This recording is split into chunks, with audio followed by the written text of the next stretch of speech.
Good day, dear listeners. We are now in the lesson 5, and I am your first reporter, Andrea Jane Cavigona from Bachelor of Science in Social Work 1C, together with my co-reporters, Ilmaz Abdul Magid, Joshua Hassan, by Murfat Muting, and Eliza Sula.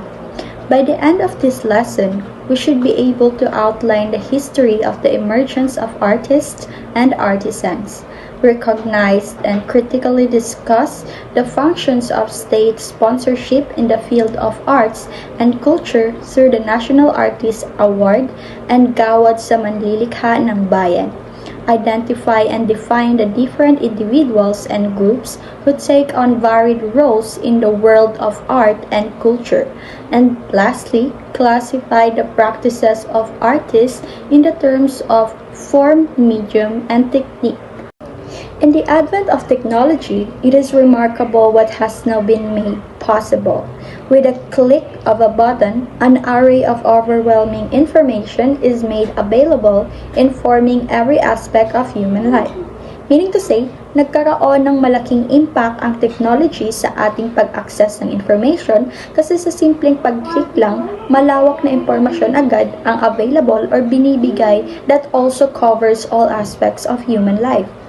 In the 21st century, they had feared that soon lahat ay mapapalitan na ng computers and robots that has potential to perform a task with a great accuracy, exactness, and more detail that can accomplish a task faster than us. At dito ay may mababang pamumuhunan sa mahabang panahon. This nihilist notion is contested by which is arguably the most resilient qualities of a man, which is his creativity and imagination, of course. And as long as there is a cultivation of both these qualities, no robot or artificial can replace a man just yet. So, meaning, among the various characteristics that define a person, creativity and imagination is the most resilient qualities ang meron sa isang tao. Kumbaga, ang ating creativity and imagination lang ang may kakayahan to withstand challenges and difficulties. And as long as we continue to develop and nurture our creativity and imagination, we will remain valuable and irreplaceable by robots. Kumbaga, yan ang magiging laban natin when it comes to artificial intelligence since robot only provide, di ba? But they are not capable to match our creativity and imagination. That's the whole idea of no robot or no artificial intelligence can replace a man just yet. It is because of our creativity and imagination. The art is one of the most significant ways in which we try to grapple with how the present unfolds. Meaning, art is powerful means of our understanding, interpreting, and making sense of the confusion or complexities and challenges of the current moment. This implies that art is important means of engaging with the present. So in Robert Henry's The Art Spirit 1923, he stated that art, when really understood, is the province of every human being. It is simply a question of doing things, anything, and well, it is not an outside extra thing. When the artist is alive in any person, whatever his work may be, he becomes inventive, daring, he becomes self-expressing creature. He becomes interesting to other people, and he disturbs, upset, enlightens, and he opens ways to a better understanding. Where those who are not artists and trying to close the book, he opens it and shows that there are more pages possible. The idea on this is, when artist is alive in any person, kahit ano pa man ang uri ng kanyang trabaho, is nagiging masikap, matapang, mapanuri, at more importantly is nagiging creative siya. like their passion. It makes them captivating and engaging. They also share insights and experiences that other educate and inspire others.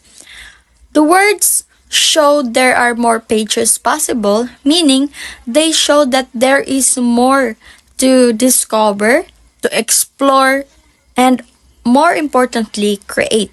Then that's the whole idea of when the artist is alive in any person. This lesson will introduce the artists who have dedicated their lives to the cultivation of the arts through the works of great creativity, imagination, and daring throughout history. It aims to expand this into the wider world of the arts and culture, wherein other key players and movers are testament to how the production, consumption, and distribution of arts have changed profoundly. If you are open to engage with the art and the culture, you will gain a better understanding and knowledge to the world where we live, both possible and exciting. In Peter Drucker's seminal book Post-Capitalist Society in 1993, he stated that the real controlling source and absolutely decisive factor of production is neither capital, not land nor labor. It is knowledge. Instead of the capitalists and proletarians, the classes of the post-capitalist society are the knowledge workers and the service workers. Sinasabi niya dito na hindi raw labor or capital ang kailangan para mapatakbo ang society, kung hindi knowledge.